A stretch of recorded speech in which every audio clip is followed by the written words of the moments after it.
BMS academy में आपका स्वागत है। पिछले सेशन में हमने देखा था कि प्रैक्टिकल यूजेज क्या है PHP का। आइए सेशन में PHP के एवोल्यूशन को देखते हैं, किस प्रकार PHP का विकास हुआ और PHP की हिस्ट्री में कौन कौन सी चीजें इंपॉर्टेंट रही जो PHP को आज की डेट में हमारे पास एक इंपॉर्टेंट लैंग्वेज के रूप में पेश कर रही हैं। PHP का सबसे पहला वर्जन 1 और 2 रहा है।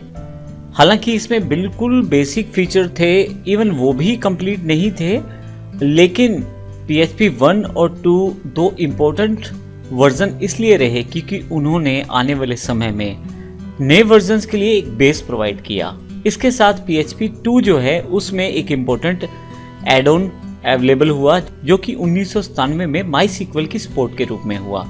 PHP 2 के साथ आप MySQL से आप सेटअप कर सकते थे अपनी वेबसाइट्स को या अपनी स्क्रिप्ट्स को।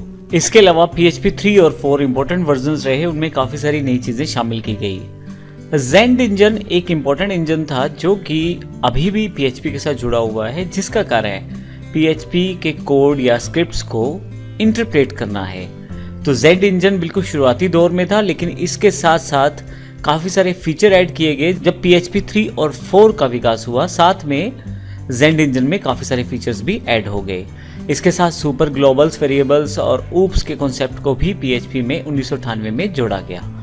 PHP 4 का एक इम्पोर्टेंट ऐड ऑन था HTTP सेशंस। यदि आप यूजर्स की बात करें तो आप यूजर्स के साथ कार्य कर सकते थे, उसके सेशंस को बनाकर रख सकते थे PHP 4 में।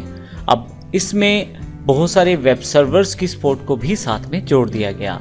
तो 3 और 4 भी एक बेस साबित हुए PHP 5 के लिए, क्योंकि सबसे कामयाब वर्जन जो रहा है वो PHP 5 है।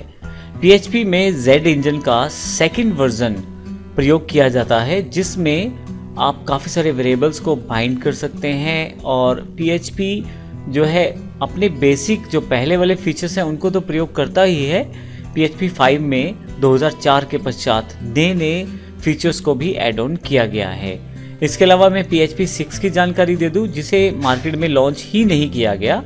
PHP 7 जिसमें Zend इंजन के थर्ड वर्जन को शामिल किया गया है, इसमें इंटीजर की 64 बिट सपोर्ट को भी प्रयोग किया गया है और भी काफ़ी सारे नए फीचर्स आपके पास अवेलेबल हैं PHP 7 में।